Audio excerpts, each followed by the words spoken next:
That's delay. That's delay. Welcome to this podcast. I don't know what we're gonna name it. Maybe you can suggest a name after we finish.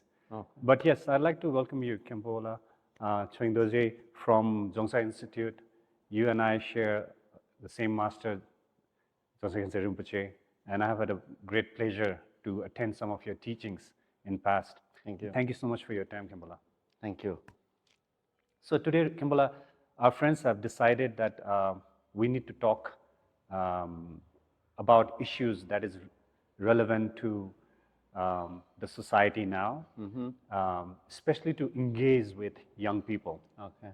So I would just ask you a few questions that I have as a Buddhist, and that my concerns. Okay. And I'm hoping that you can share some of your wisdom with I will do my best. with our audience. Okay. So, Kimberla, why don't you please say a few things about yourself, like, in general for our audience? You already said about me. My name is Chwing Dorje. I am one of the Kempo from Dzongsa Institute, student of Dzongsa Khyentse Rinpoche and such holiness. So we are Sam Mandala. So Fantastic. very happy to Yeah. talk to with you today. This Same here, Kimberla. So, Kimberla, since we have the same teachers and their activities, if you think about like the activities of His Holiness Sagyat Tenzin Rinpoche and their on His Eminence Khyentse Rinpoche's activity, in the time when there was so much of uncertainties, when Tibetans were migrating from Tibet, the culture and the tradition were being migrating from Tibet to India and Nepal, they have done such an amazing job, like really amazing job of preserving That's the right. authentic teachings That's right.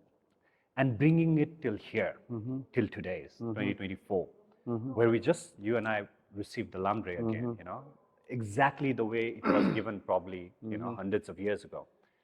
So my question is, how do we make sure we translate this for the next generation? One of my concern is the style and the traditions are now so changing. The technology is changing. People have different priorities, and especially the young people. They seeming to be very disengaged from, what we call a traditional Buddhism. So my first question is like, how do we honor our teachers and great masters, and how do we, this generation people, make sure that these teachings are forwarded to the next generation? I think, when look at back the situation, just now you mentioned how amazing those great masters are able to come to India and Nepal and outside and to bring those precious teachings such as Lamde. It's definitely many, from my personally believe, it's many cause and conditions. Of course, those great masters, great inspirations, but also our merit as well, because we have also very good merit. We are so fortunate. Those we still this I make me happy to see that, because our generation and the future coming generations, the merit are not that bad. Because of that and all cause and condition, we are able to learn, receive, practice authentic, this kind of tradition which have preserved 1,000 years in the rural area. So at the same time, I have the worried about exactly your consent, because how we preserve these precious teachings to pass to future generations. I also thinking, the compared to that situation, what happened in the past, nowadays, I feel it's better than that. So, of course, there's many challenges. Like you said, the cultural decline, and even many areas, SAMs are not same as the last time. But the good things, we needed to distinguish Buddhism and a culture. You know, Buddhism is not culture at all. So culture is like a container. True. Container can be changed. Changing container, it doesn't make decline Buddhism. You know, when we look at that in the past, okay, like during Buddha's time, people may be drinking water in some area with yak home. That culture is declined, completely died, and now we are drinking water in a crystal glass. True. It's changed, but water not changed. During that time, water is same. Like Buddhism is just like water. That I believe it is. So, like for example, right now teachers, we still have a tradition. The teacher teach on the throne. We sit on the ground. That is tradition.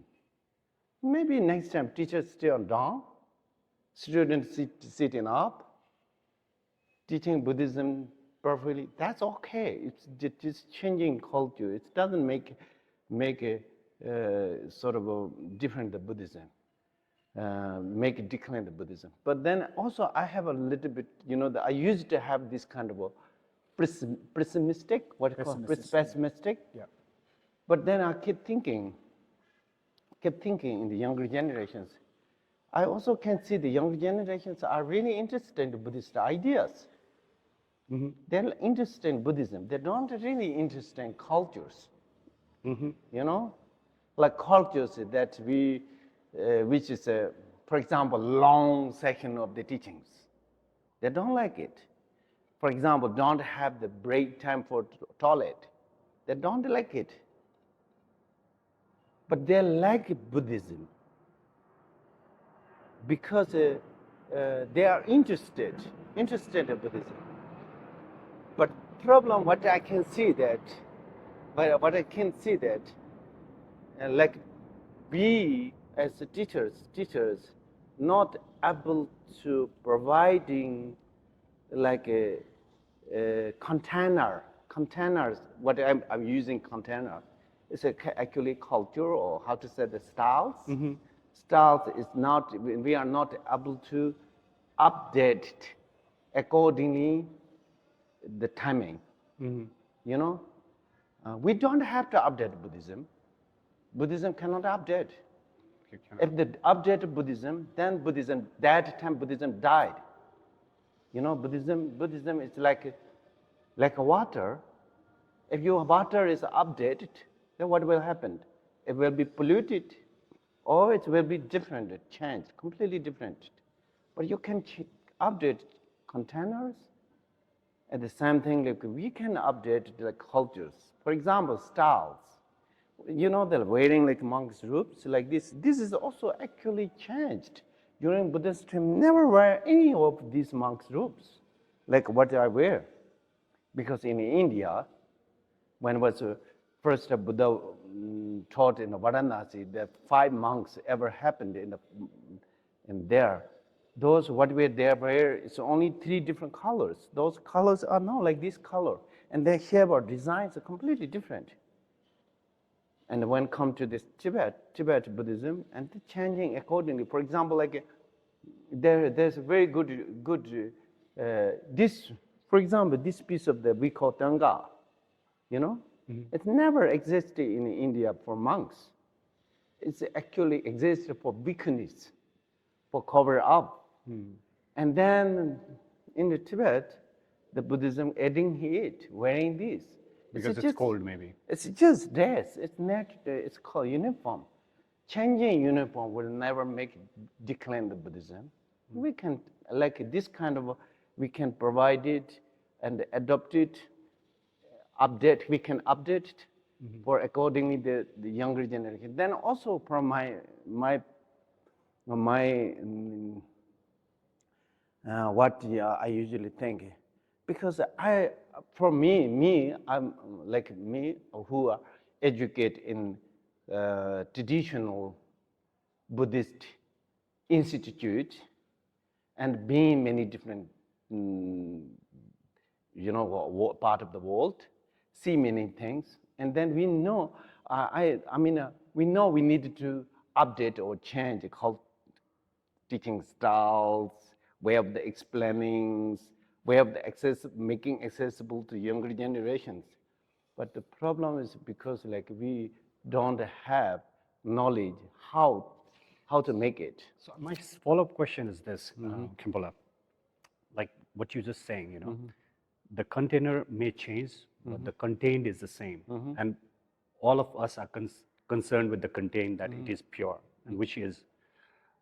In the same time, what practical steps can Buddhist leaders, teachers, like yourself, or Buddhist, communities, can take to make these teachings, more appealing to the youth of appealing, like for more interesting, more attractive for the youth.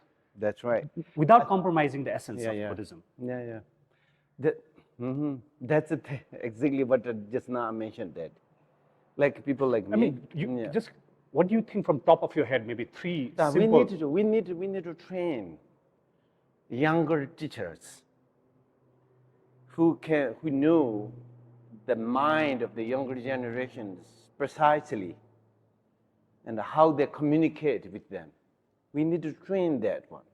At the same time, we need to train them the proper Buddhism. Some of them have a very good good. They have a very skilled how to communicate to younger generation, but they lack of the knowledge of the Buddhism. They make many mistakes. Sure. They looks like name the Buddhism, but make it very differently because of the lack of the understanding Buddhism. But what I'm trying to say, we need to really train the younger teachers. Sorry, Kimpola, I'm gonna just hound on to this very particular section. I agree with you. I absolutely agree with you that we need to train the younger generation of teachers who can speak in the language, in the memes and in the, gifs and emojis to the younger generation that they understand, because they have a smaller bandwidth of time. They distract very fast. They need to have some fun, joy, cool, some of this feeling. But I also agree with you that an outsider tradition teacher cannot do that because they don't have the essence or the pure dharma, So it seems like outside, like there are many new AZ teachers, who have now cherry-picked Buddhism and like gerrymandered some of it, and just, selected some of it and just sugar-coated it. Like Khyentse Rinpoche says, making, like putting the water and relabeling it. But they are not doing justice with it because they are bending some of the context, which doesn't align with Buddhist view. So I don't trust that people from outside Buddhist tradition can do this job well. It falls. This job is it's ours. It's yours.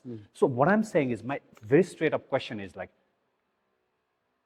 what are we doing now to train these young teachers? Because we cannot wait for the people outside to be trained. It has to be the people in the monastery or people like us, like we're sitting here. Well, this is a very complicated situation. From my point of view, I think wherever the Buddhist, need to be bring, or wherever they're interested to bring Buddhism, those people actually should train well in Buddhism. Teacher should be, this is very interesting. What I'm trying to say that, okay, let's say Buddhism spread the entire world, in Nepali, nowadays have Nepalese Buddhism, right?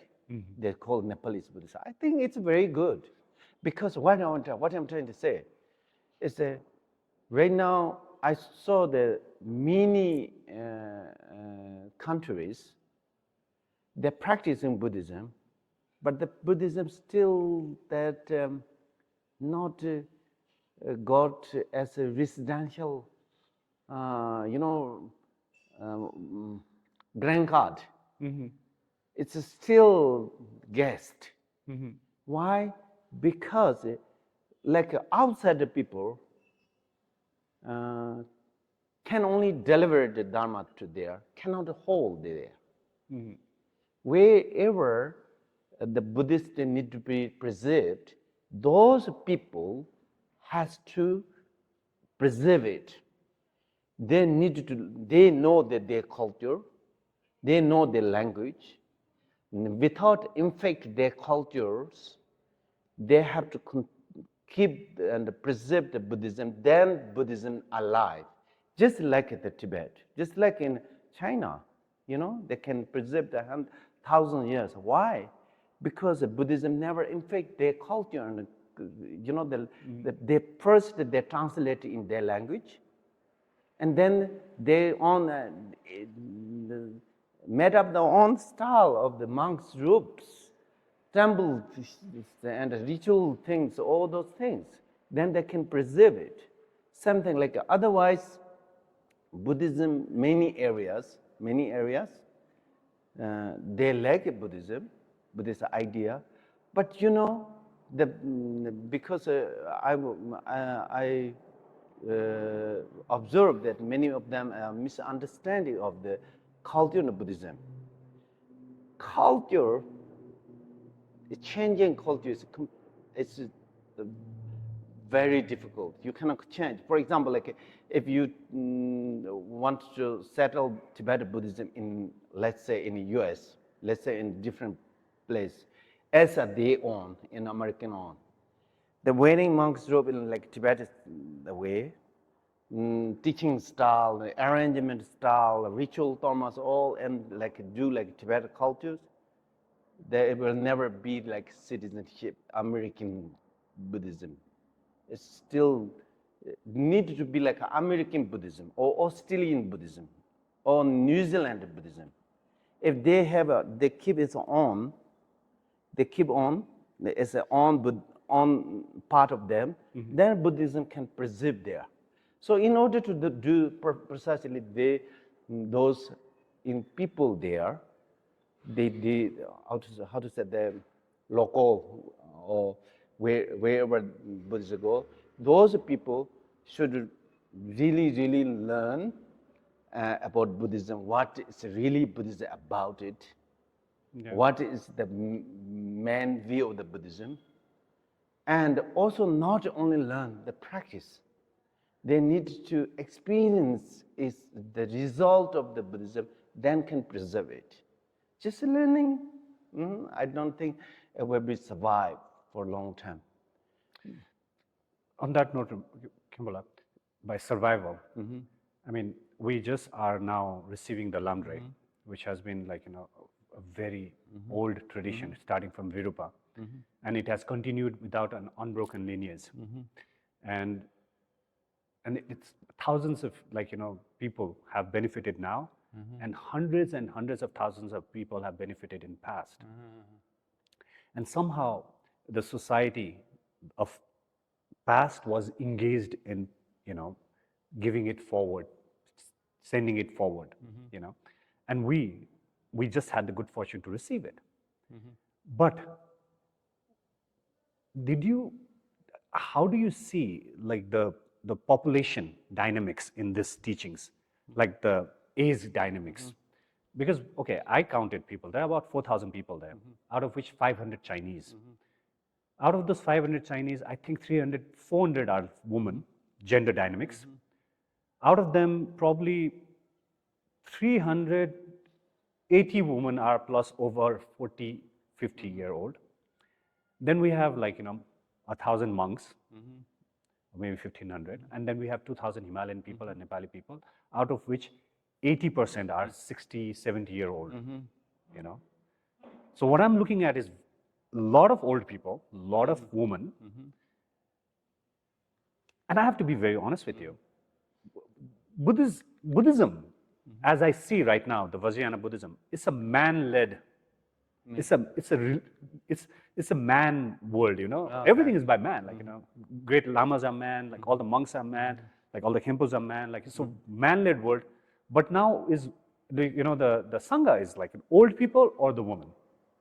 The proportion is not like balanced. Where are the was it the same, like your own experience in past? Was it the same? I think much better. What I'm saying much better means because like 4,000 people attending there come from thousands of miles from, whether they understood or not, it's a very good sign. You know, very good sign. They spend thousands money and just enjoying the everyday session, how long it is. Probably many of them have never experienced it like that before, but they still enjoy it. I feel so happy when I see this, especially then many young people now. Other than this time is really special. I saw that many young people from China, also in the local areas, and many of them. I don't expect everybody to understand it fully, like Lamde teachings, but at least they you don't have, also in order to practice the Lamde practice, you don't have to understand entire things. There's many, even you like triple visions, and among them, the few sort of like Bodhicitta, they talk about Bodhicitta. Some of them, if understood, actually it's already made many people they're traveling. However, what I'm saying that from I'm nowadays I'm getting more optimistic than pessimistic. You know, optimistic because when we don't know the past, we always draw very beautiful in the past. We think the past is golden age. Nowadays something like a decline or something like, because nowadays we know too much. Past time we don't know much.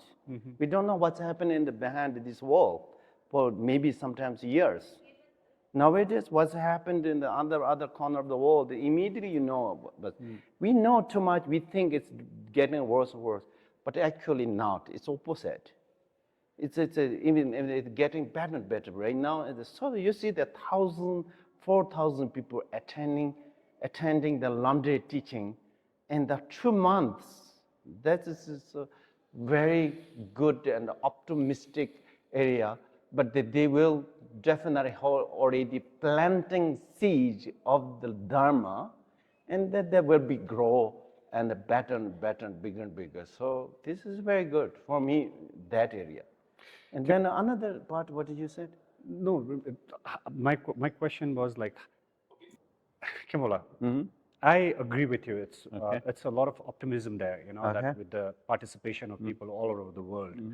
And also, like you said, there were a lot of young people, comparatively, maybe a few hundred. Compared to normal. I've been many teachings, right? And then I will take your words for that, because I trust you. I don't have that experience. This is maybe my first Lamdre. You must have had many Lamdre. Now my follow-up question is, Khenpo, many of these young people come with like rising issues like mental health issues, right? Unemployment, social inequality, gender issues, you know. They come and they receive these great blessings of Lamdre. And like you said, not everybody understand it completely. But everybody come here to get something. In short, you and I agree that everybody is suffering and they come for peace and happiness.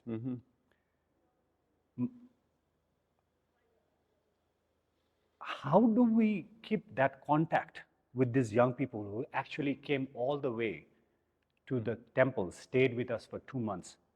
Because like you were saying, they go back, they're not philosophical, they're not engaged in the philosophy.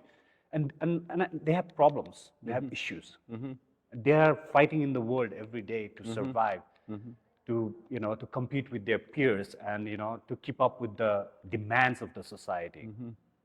But how do we keep a connection with them?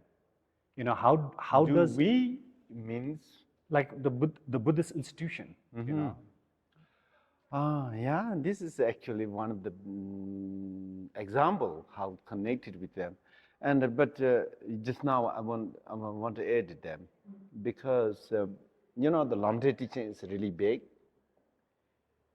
It's when we said completed, actually inside so many completed paths, in generally 28 different path stage of the path, the Lamde in what we have learned. Yeah. And as I mentioned that, I also do not expect not only this lay people or that come from even like so-called like expert in Buddhism. I don't know whether all will understand fully Lamde as well, because in order to understand fully Lamde, not only just understand by intellectual, understand by the reading or listening, it's needed to understand with the practice, meditation, faith, many things. But it is start point. It's very, very good. That's why I sending the very good optimistic. And so another I wanted to add that one thing I can see that younger generation, just now you bring this younger generation, what they're facing the problems. At the same time, they have access to have the knowledge about the genre of the Buddhism. That's why many younger generation are actually interested in the Buddhism. But they all, at the same time, they have a lot of obstacles to engaging in the Buddhism. Some people think, okay, I don't have to go the sort of in the real class. I can watch on YouTube or Zoom. So this kind of things, this is another obstacle for them when they have an opportunity. But these things, actually, we need to have very good,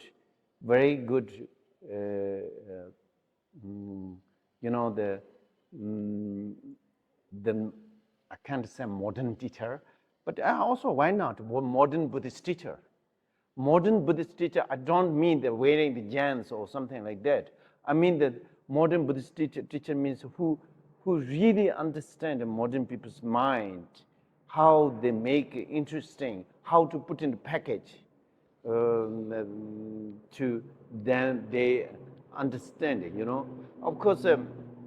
Buddhism is not easy to understand, because it's quite Buddhism sometimes is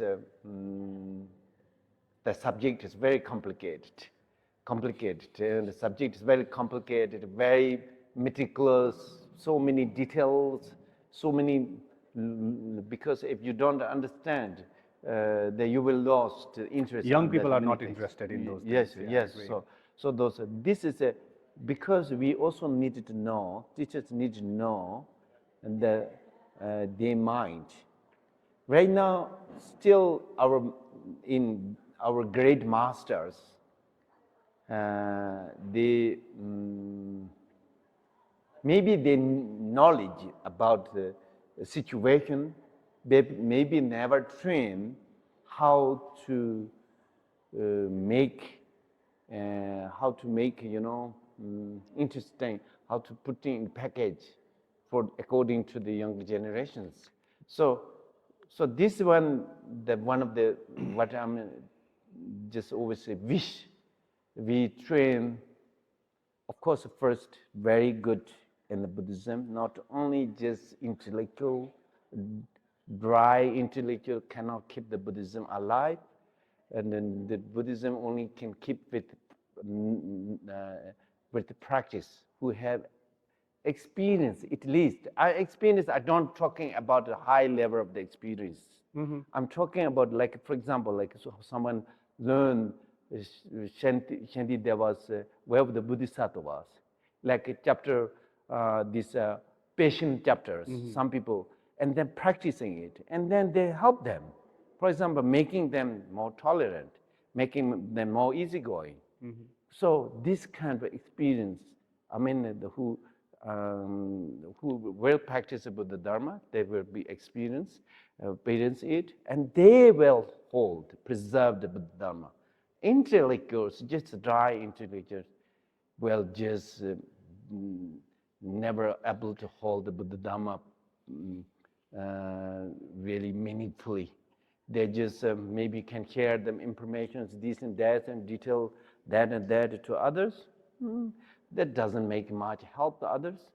You know. Back to the same conundrum of young people, life being very fast-paced, very busy, and the world is. It seems like everything is aggravated. Everything is like very much like all emotions are very high nowadays for everyone. Because like you say, everything is on your phone, and like you see the wars, you see the calamities, you see the natural disaster. You get news from every day, everywhere. And if I'm inclined towards negativity, I can get hundreds and thousands of negative news. If I'm inclined into, let's say, drugs or things, I can get hundreds and thousands of those kind of news. If I'm inclined into music, I get hundreds and thousands of. If I'm inclined towards, whatever, spirituality, right? There are hundreds and thousands of the things.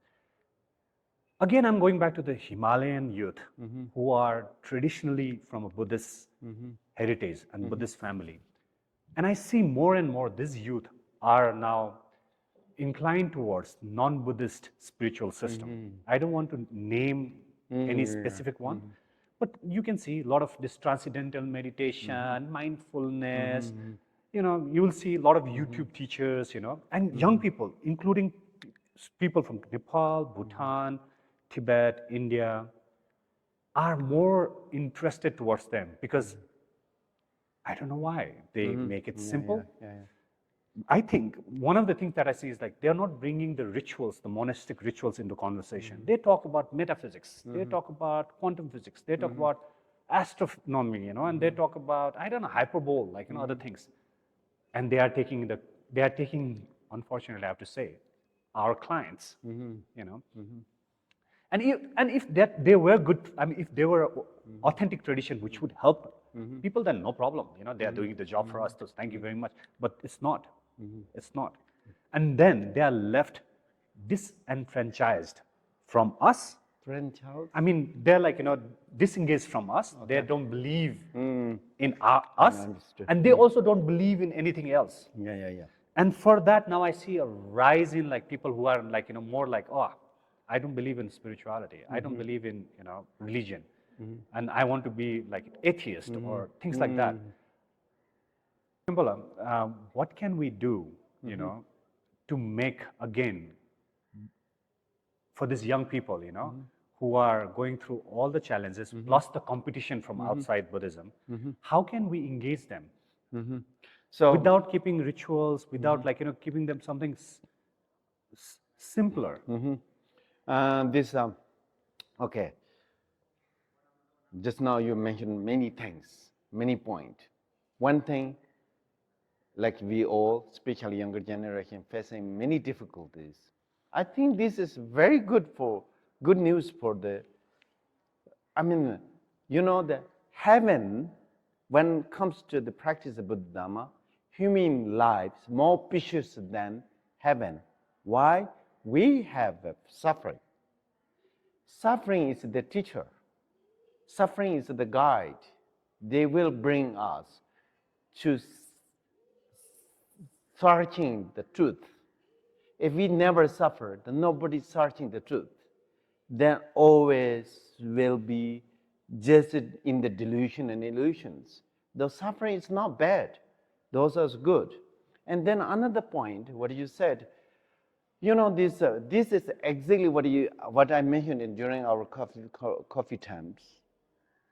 You've been in rural areas or those, fantasy areas, but you didn't really know how the quality of their practice. Because, those rural areas, they pray, they're very good. I rejoice. But learning, when it comes to the learning Buddha Dharma, many of them have no opportunity to learn it. Because of that, when it comes to the city and see the world, and then we have a more knowledge of the other than Buddhism, then I can completely understand about them. Some of them become the atheists. Some of them even blame for the Buddha Dharma because they don't know what the Buddha Dharma really is. This is we cannot sort of change immediately, but themselves will learn slowly. For example, what we should have prepared, that parents should have been the teacher. Like when we talk about the Sri Lanka professors, Sri Lanka was under colonized Portugal, isn't it? Yes. Portugal for many years. Yeah. After that, they are colonized by the British. Almost it's 500 or 600, maybe 500 years. I don't know exactly timing. But when British left, actually very small percentage became the Christianity. Still the Buddhists are alive. Then I asked them why they could keep or preserve the Buddha Dharma's faith, all those things. Why? They said because the not only the Buddhist teacher is not only who live in a temple. The Buddhist teacher is their parents, who most parents know the Four Noble Truths, what the Buddha, refuge, all those things. They teach kids when they raising them up, So when they have a knowledge of the Buddha Dharma, then they will not show the back to the Buddha Dharma when they come to the cities, know the more accessible, know the world.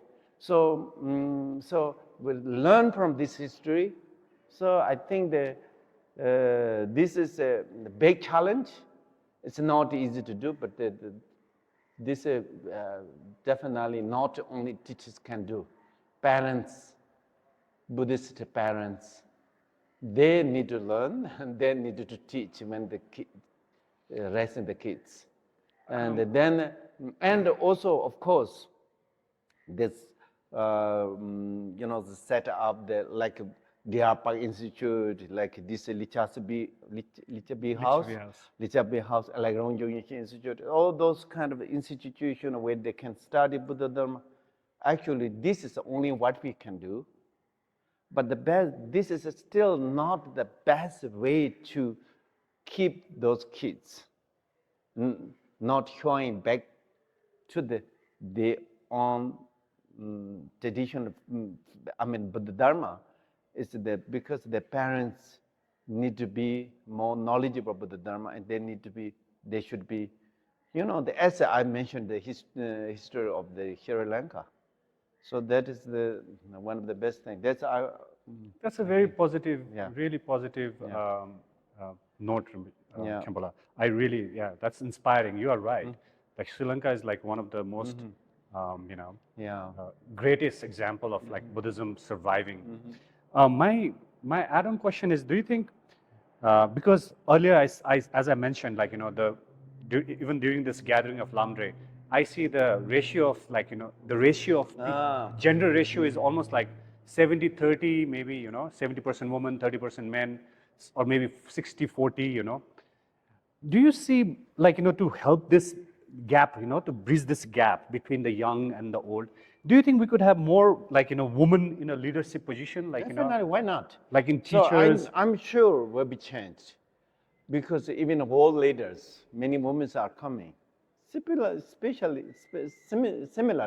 in the Buddha Dharma, in the Buddha Dharma is always open. Especially Vajrayana, when we look at the history, like Machi Lamdre, even like such this Vajrayogini teachings. In the lineage teaching, the lineage holder, few of them is the women. So there's always a space.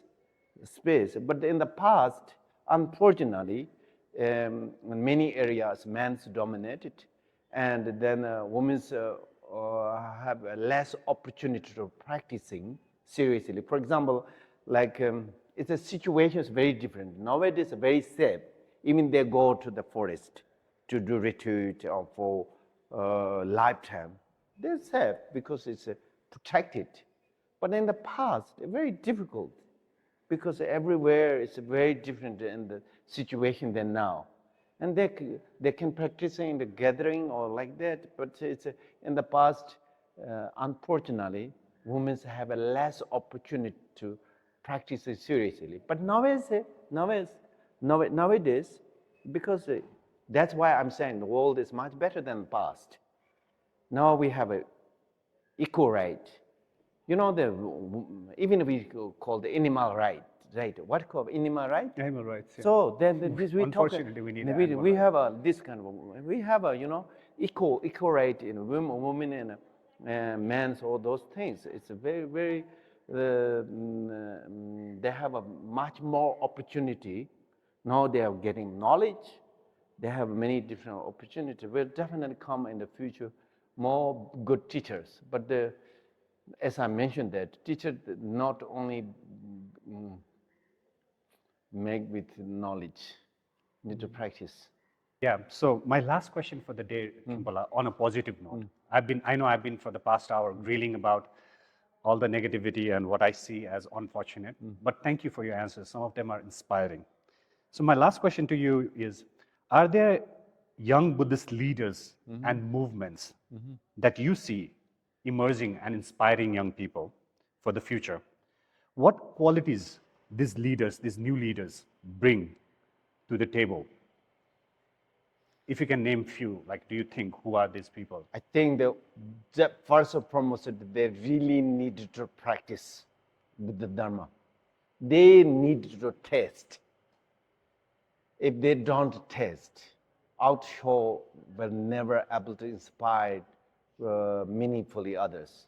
If you have to give example of now that among the teachers or among any new Buddhist leader, who are these people? Can you say? I think many of them. But like, for example, Chabji Chense Rinpoche, what I'm saying that, because, when they look into teachers, maybe when they're looking the serious teachers, they really well studied years, and then so once they inspired with not outlook, not of high position, not fame, inspired that what really sort of they're doing, what they really are. Then those who are inspired, the devotion will be unshakable. It's very will make it very stable something. It's very different. Otherwise, like sometimes Buddhist teachers trying to make like a world actors, famous, something like express, something like acting is like a rock stars. Those will can inspire those seasoned Buddhist for time being. I don't say that it's really it's not good. It's good, inspired, and even in the with the Buddha Dharma, it's always rejoiceable. But in talking about preserving Dharma, bringing to Dharma, and many holding the cherishing Dharma in the heart, as we did in the past and do nowadays, and in the future, then teachers really need to practice, not only learn. I used to think only the scholars and who have more knowledge will make carry Buddha Dharma, but that's not really truth. Of course, you need to have knowledge. Without knowledge, is sort of you cannot practice even. knowledge is, then no questions. We need to be knowledgeable, but knowledgeable only cannot holding with the Dharma and, caring to the future generations and inspire to others. Because if you don't practice, you will never change your personalities. If you never change your personality, maybe you serve your egos. Then who wants, people will know you learn Dharma this much, but your personality nothing changed, maybe getting worse. Then no one want to learn that kind of knowledge which make you a worse than better. So only practice will make people changed. Improved people's, and so that will inspire, and that people know why you changed, because not only you learn but the Dhamma, but you practice, and then the way of the inspire very different. Okay. Thank you so much, Khenpo. Thank you.